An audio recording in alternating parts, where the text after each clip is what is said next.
जीव का संसार में कौन है। सदगुरु कबीर ने कहा है, जीव का जीव आधार, जीव दया करी पाली, ताका करहु विचार।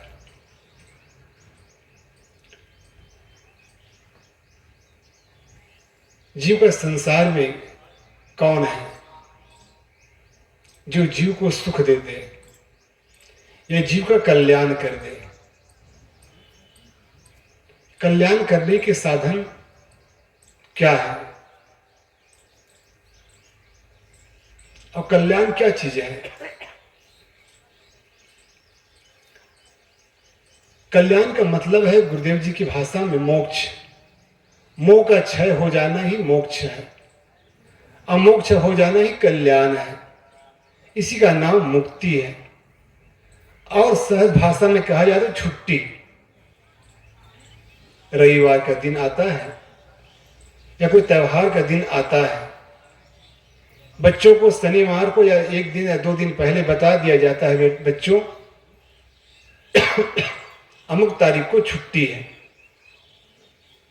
छुट्टी का नाम सुनते ही बच्चे उछल पड़ते हैं, दिल और दिमाग में खुशी छा जाती है छुट्टी का नाम सुनते ही।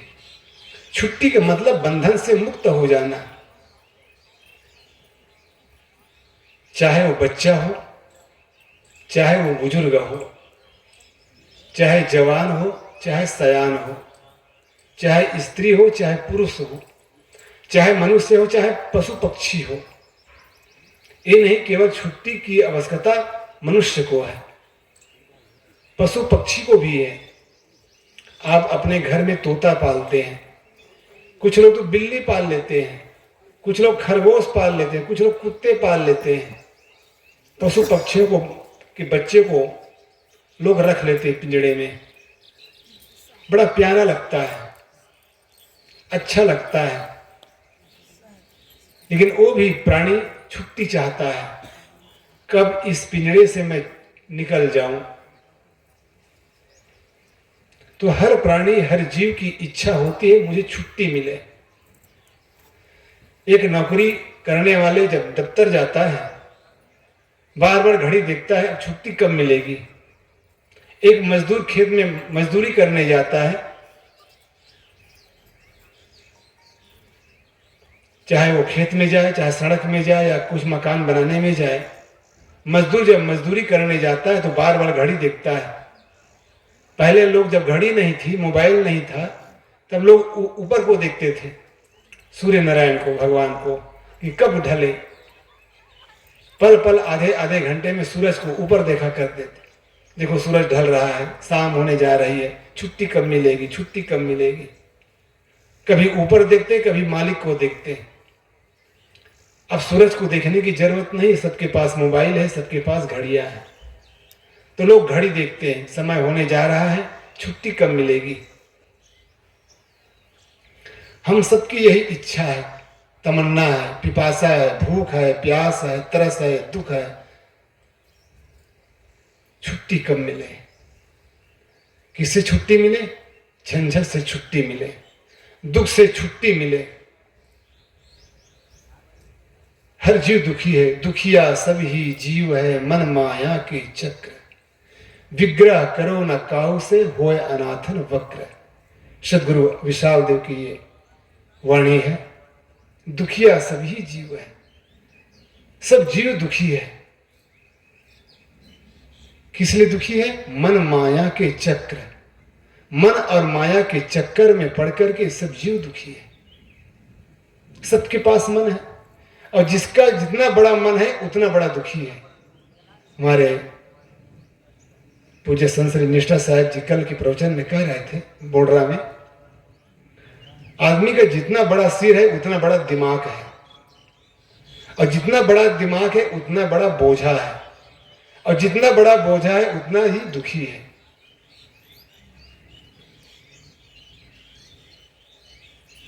क्योंकि आदमी जितना बड़ा बोझा लेके चलता है उतना ही दुखी होता है। इसलिए किसी शायर ने बहुत सुंदर कहा है, जिंदगी का सफर 2 है, जिंदगी में दो सफर होती है, एक बाहर की सफर, दूसरे अंदर की सफर। कहने वाले ने कितना सुंदर कहा है, सफर की मजा लेना हो, सफर की मजा लेना है तो सामान कम रखो, जिंदगी का मजा लेना है तो अरमान कम रखो। बहुत सुंदर बातें। सफर का मजा लेना है तो सामान कम रखो। मैं जब सूरत में था आश्रम में, कुछ लोगों का फोन आया, साहब जी हम लोग सूरत घूमने के लिए आना चाहते हैं अभी ठंडी में। ये आपका छुट्टी होती है ना, शीतकालीन छुट्टी 7 दिन का, 25 दिसंबर या 23 दिसंबर से शुरू हो जाती है 7 दिन की शीतकालीन छुट्टी।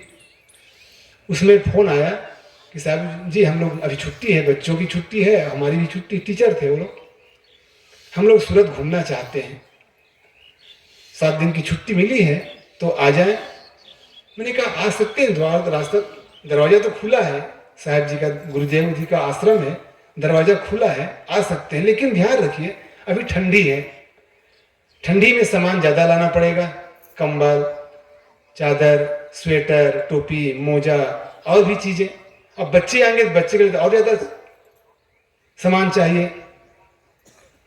तो ऐसा करिए आप अभी ठंडी में मत आइए, क्योंकि जितने ठंडी रहेगी उतना आपको सामान लाना पड़ेगा, और जब सामान लाएंगे तो आपको सफर करने में दिक्कत होगी, ट्रेन चढ़ने में, चलने में। इसलिए आप अभी मत आओ तो अच्छा है। हाँ, होली के बाद आइए, होली के बाद मौसम बहुत सुहाना रहता है, तो उस समय आइए तो आपको सामान भी कम लाना पड़ेगा और सफर का आनंद भी आएगा। तो उन्होंने रुक भी गए, हो सकता होली के बाद आए या कभी ध्यान शिविर जब होता है मई में तब आए।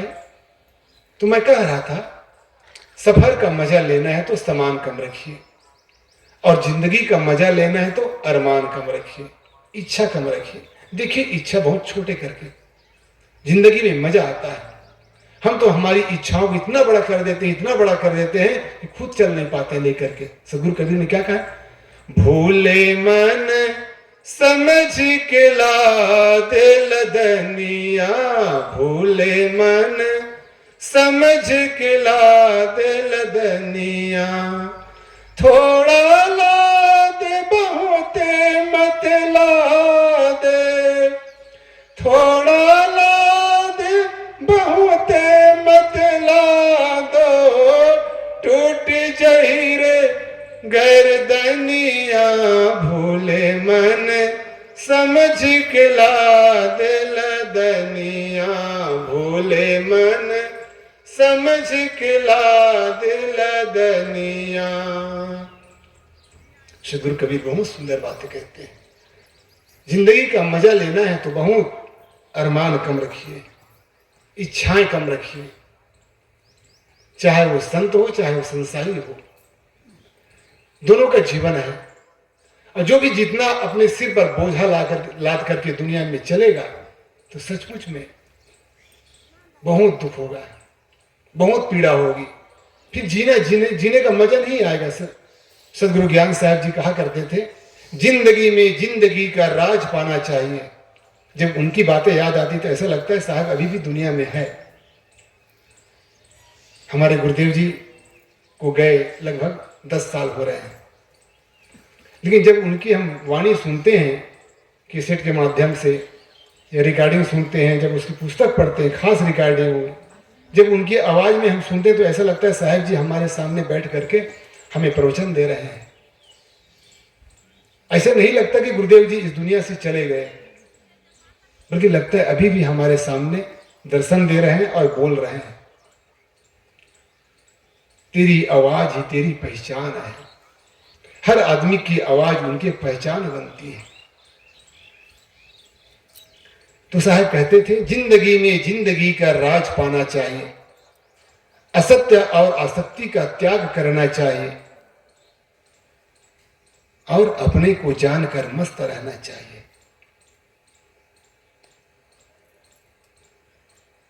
जिंदगी में जिंदगी का राज कब मिलता है? जब इच्छाएं कम होती, कामनाएं कम होती है। मैं नहीं कहता हूं काम धंधा करना छोड़ दो, आगे की बात, आगे का काम सोचना ही छोड़ दीजिए, ऐसे नहीं चलेगा। संत लोग भी आगे का प्रोग्राम बनाते हैं, कल कहाँ जाना है, 3 दिन के बाद कहाँ जाना है, गाड़ी कहाँ से आएगी, किसकी गाड़ी है, गाड़ी समय से नहीं आ रही है, बार बार कांटेक्ट करना पड़ता है, फोन लगाना पड़ता है, भाई गाड़ी क्यों नहीं आ रही है, देरी हो रही है, चिंता तो करनी पड़ती है। लेकिन वो चिंता नहीं जो चीता हमारे लिए चिता बन जाए, क्योंकि चीता मुर्दे को जलाती है लेकिन चिंता जिंदा आदमी को जला देती है। इसलिए चिंता में चतुराई घटे, दुख में घटे शरीर, और पाप में लक्ष्मी घटे, युग युग कथ कहे कबीर। चिंता में चतुराई घट जाती है, बुद्धि समाप्त हो जाती है। इसे चिंता करने की जरूरत नहीं, हम अधिक चिंता कर लेते हैं और इतनी चिंता कर लेते हैं कि खुद उसमें जल जाते हैं।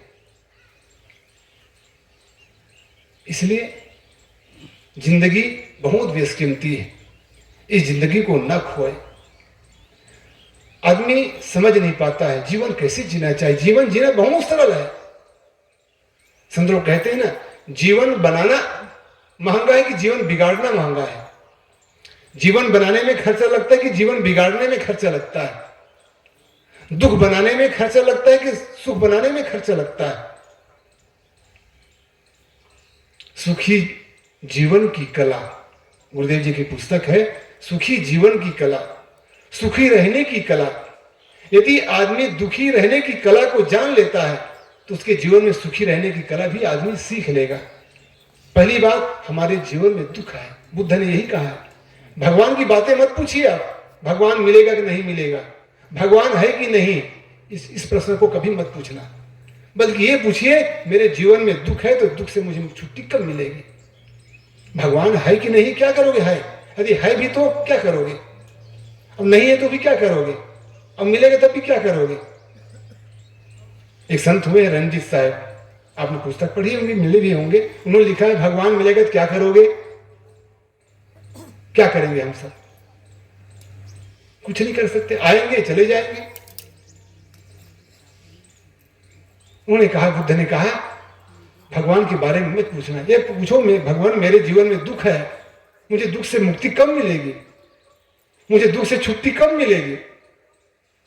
तो इसका उपाय तो है, दुख है, दुख का कारण भी है, दुख का निवारण भी है। तो मैं कह रहा था हम सब छुट्टी चाहते हैं, मुक्त होना चाहते हैं, कल्याण करना चाहते हैं। इसके लिए बहुत सरल उपाय है। सदगुरु कबीर ने कहा, जो तू चाहे मुझको छाड़ सकल की आस, मुझ ही ऐसा हो रहो सब सुख तेरे पास। यदि तुम मुझे चाहते हो और मेरे जैसा बनना चाहते हो, सुखी होना चाहते हो, शांतिमय होना चाहते हो, आनंदमय जीवन जीना चाहते हो, तो बस जैसा मैं हूं वैसा हो जाओ। जो घर जा रहे आप ना चले हमारे साथ, चलो भाई मेरे साथ जिसको जिसको चलना हो। कहां जा रहे हैं बाबा जी, कहां जा रहे हैं आप, चलो तो मेरे साथ तो चलो। जो घर जा रहे आप ना चले हमारे साथ। सदगुरु कबीर का बहुत सुंदर सुंदर बातें सुनो तो मजा आता है, आनंद विभूत कर देता है। जो घर जा रहे आप ना चले हमारे साथ, जो संसार में दुखी जितने जीव हैं चलो छोड़ करके मेरे साथ चलो। अब उस घर को आग में लगा दो। जिस घर में आप बैठ करके तप रहे हैं, जिस घर में आप बैठ करके दुखी हैं, जिसको बटोर करके आप पीड़ित हैं, अशांत हैं, उसको छोड़ दो, उसमें आग लगा दो और मेरे साथ चलो, तो सुखी सुखी हो जाओगे, आनंद आनंद आनंद कंद हो जाओगे। इसलिए हम सब छुट्टी चाहते हैं, मुक्त होना चाहते हैं। मुक्ति का एक ही उपाय है, वो है सब कुछ छोड़े से, सबको त्याग देने से। मस्ताराम मुर्दे से बोला, मुर्दे कुछ बतलाओगे, जरूर बतलाऊंगा। मुर्दे में से मुर्दा बोला, मर जाओ सुख पाओगे। मस्तराम मुर्दे से बोला, मुर्दा कुछ बतलाओगे, मुर्दे में से मुर्दा बोला, साहब मर जाओ सुख पाओगे। मर तो जाओ, हम मरना नहीं जानते, बस मर जाए। मर जाए का मतलब मन को मार ले, शांत कर ले, कम सोचो। जितना कम सोचोगे उतना अच्छा होगा। आप लोग एक व्हाट्सएप आया है, अभी आया था, बड़ा सोचो। जो आदमी बड़ा सोचता है बड़ा बनता है। मैंने बड़ा सोचा, दही बड़ा सोचा, मूंग बड़ा सोचा और आलू बड़ा सोचा। इतना बड़ा बड़ा सोचते सोचते मेरा पेट ही बड़ा हो गया। हर समय बड़ा सोचता था, पेट ही बड़ा हो गया। अब पेट बड़ा हो गया तो इतना बड़ा हो गया जैसे इंडिया गेट हो गया। इसलिए जिंदगी की राज थोड़े में है। आइए, आज पहला दिन था, इसलिए आप सबके सामने थोड़ा सा मैं सेवा करने का प्रयास किया। और संतजन हमारे बीच में विराजमान है। भाई उससे थोड़ा निवेदन है, दूर बैठे थोड़ा नजदीक आ जाए, अच्छा लगेगा। सत्संग की शोभा इसी में है। और व्यवस्थित ढंग से बैठने, मैं ज्यादा न कहते हुए यहीं पर अपनी वाणी को विराम देता हूँ। मेरी बातों को आप सब ध्यान से सुने। किसी को कुछ बुरा लगा होगा इसके लिए मैं क्षमा चाहता हूँ। बोलो सदगुरु कबीर साहेब की, सदगुरु विलास साहेब की, संत समाज की जय। साहेब बंदगी साहेब।